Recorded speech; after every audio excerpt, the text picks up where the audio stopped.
ഭരണത്തിലേക്ക് വരാൻ വേണ്ടിയുള്ള ഒരു ശ്രമമാണെന്ന്. ജാതി കൂട്ടങ്ങളെല്ലാം കൂടെ ഒത്തുചേർന്ന് പിടിക്കാൻ വേണ്ടിയുള്ള ഒരു ഇതാണ് വെള്ളാപ്പള്ളിയെയും കുമാരൻ നായരെയൊക്കെ പറയുന്നത്. അതാണ് അവരെ നേട്ടം. അവർക്ക് 2 സ്കൂൾ കൊടുത്താൽ മതി. സ്കൂളാ കോളേജാ കൊടുത്താൽ അത് മതി അവർക്ക്.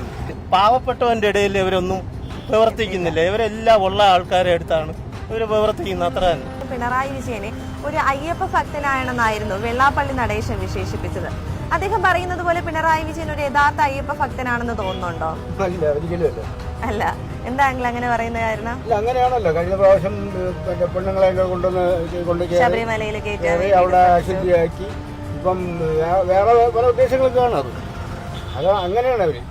കമ്മ്യൂണിസ്റ്റുകാരെന്ന് പറയുന്നത് എന്തായാലും ദൈവത്തിൽ വിശ്വാസം ഇല്ലെന്നവരാണെന്നാണല്ലോ ഈ കാണിക്കുന്ന എല്ലാം ചുമ്മജനങ്ങളെ കണ്ണിൽ കൊടിയിടാനായിരിക്കും.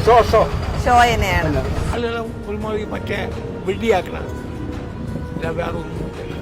അതെ, കമ്മ്യൂണിസ്റ്റുകാര് പറയുന്നത് പോലെ അവർക്ക് ഈശ്വര വിശ്വാസം ഇല്ല.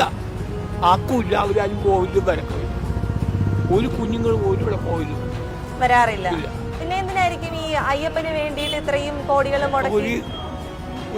അറിയാൻ ഞാൻ പറഞ്ഞ അതിലൂടെ കോടികൾ തട്ടിയെടുക്കാൻ തന്നെയായിരിക്കും.